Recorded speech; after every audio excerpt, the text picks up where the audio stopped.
Mr. Chairman and distinguished ladies and gentlemen, I think it is really fitting and proper that we have a welcome address from the celebrant. Before I introduce him, I would also want to tell us a few things about this gentleman. He is a trained pharmacist from Ahmadu Bello University, Zaria, and he has left his mark in various aspects of societal development. As the chairman of Sustainable Health International, he has significantly contributed to the widespread distribution of sustainable healthcare delivery, especially in intervention areas relating to reversing malaria, pneumonia, and HIV and AIDS.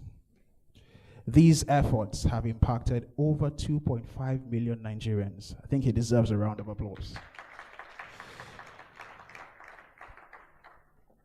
As the governor of West African District of Toastmasters International, distinguished Toastmaster Mike Omotosho helped empower thousands of professionals to become more effective communicators and leaders. And in the year 2014, he was voted as the best district governor of Toastmasters worldwide, a feat never achieved from Africa. And as the district governor of Rotary, this gentleman oversaw the operations of the organization across the Northwest, Northeast, North Central, and some states of the southwestern part of this country, traveling almost 20,000 kilometers in 150 days to commission over 300 community intervention projects. He has earned several awards locally and internationally, and currently he is the national chairman of Labour Party. With a resounding round of applause, please, let's welcome Dr. Mike Omotosho to deliver the welcome address. Thank you very much. Please make it louder. Thank you. I think Winston deserves another round of applause. Thank you. Well, I want to start by welcoming everybody here today. I'm delighted to see fresh faces. A lot of you, I'm just seeing you for the first time this year, so permit me to say Happy New Year. I didn't get a response. Thank you. We're far behind schedule, but it's important to at least mention a few of our dignitaries here. The chairman of the day, thank you so much for sparing time to be here with us. Professor Ibrahim Agbola Gambari, thank you so much, sir. A friend, brother, and counselor.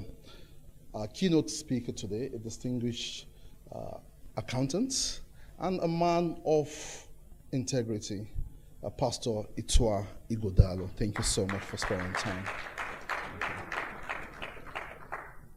Baba PRIP, you're celebrated, and the Global First Lady, I don't know what to say. Thank you so much for coming. The pastor of my church, Pastor Tunde Ayeni, thank you so much for being here. I Chief Oboli, the only man representing the Obi of Onitsha in all of the northern region. You're specially recognized, sir. And it's important not to forget the president of my Rotary Club so that they don't delist me from being a Rotarian. The only person that my wife allows me to call baby, Princess Vivian Atwaya. And of course, the man who took over from me as, well, who became district governor a few years after I was district governor, MB Noka, thank you so much. Well, I was going to say who took over from me, but it's important I say this. It's not all the time that I have that kind of opportunity. When I was going to become governor of Rotary in 2015-16, the nominations were done in 2013-14. So that year, MB Noka stepped down for me so that I can become governor. If we're able to do that in Nigeria, Nigerian politics, I'm sure things will be a lot easier. Thank you, MB. Incidentally, I belong to an organization called EO. It's a global entrepreneurs club. We have just a little over 12,000 members globally, and the president of the local chapter here in Nigeria is Engineer Sunday Benjo. Thank you. I see my mommy, Yeye Eboluwa Oladoni Abosede, you're especially recognized, ma'am. And of course, my district team when I was Rotary Governor, Ayo, Chidi, MB, thank you so much. I also see my crew from Ilorin. The list is endless. Incidentally, I'm wearing my glasses, so I can't lie that I can't see very far. But distinguished ladies and gentlemen, thank you so much for sparing time to be here. We started the Mike Omotosho Annual Lecture 4 years ago. Incidentally, this is the 4th edition. Before then, I would normally go to orphanages, go to SOS villages, emergency units of hospitals to celebrate my birthday. But when I became Rotary Governor and I had to travel close to 20,000 kilometers, commissioning such projects on a daily basis, when it was January 14th, we said, okay, what do we need to do that is different so we don't have to do the same thing again? So we came up with the concepts of the annual lecture, and we've been having successes upon successes, thanks to you all sparing time to be part of it. Well, you will agree with me that for any nation to truly be what it has to be identified. For a man to be recognized for who he is, you need to be able to say, this is what I know about this person. If you ask a 6-year-old child something about America, the first thing they will tell you is the American dream. When you ask a Nigerian adult, not even a 6-year-old, what will they tell you about Nigeria? I'll leave that aside. About 7 weeks ago, I thought this is the political dispensation, so it would have been wise to write about the politics of policy, looking at the inequalities around us.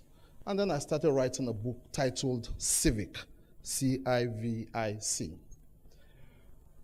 Somewhere along the line, I said, for a country to truly be great, it needs to have a set of core values.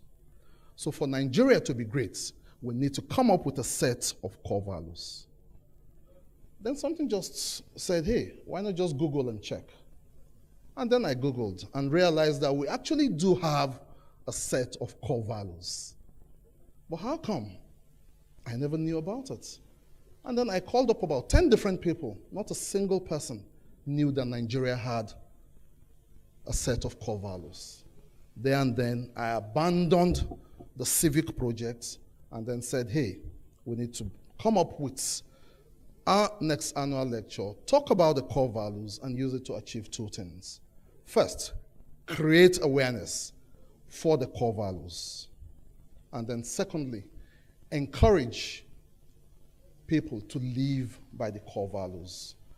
So I will not let the cat out of the bag, but we'll come up with a lot of themes and schemes, merchandise, games, and several other items that will help to first create awareness and also help people to live by the core values. For me, I see the core values as being like the roots. Let me give you an analogy. When you look at a tree, for instance, what you see are usually the leaves and the beautiful flowers held by the branches. However, there is a stem. At times, we're conscious of the stem. At times, we don't even see the stem at all. But what we do not see at all are the roots. My understanding is that the roots are actually the core values. People don't see them. But you use the core values to create a vision of what you want people to see of yourself. And then come up with strategic objectives to achieve those visions. The vision and the strategic objectives will be the stem. Now, the end result at the end of the day will be the beautiful flowers and the leaves that we all see. So if we as Nigerians are able to first recognize that we do have a set of core values and then begin to live by these core values, it is my conviction that we will grow up to have a culture for our country, Nigeria. Like you know, I'm not a keynote speaker, so I'll leave it there. And please relax, enjoy yourself, and let's just have a blast. Yes, it is my birthday, but today is about our core values. I thank you for your time.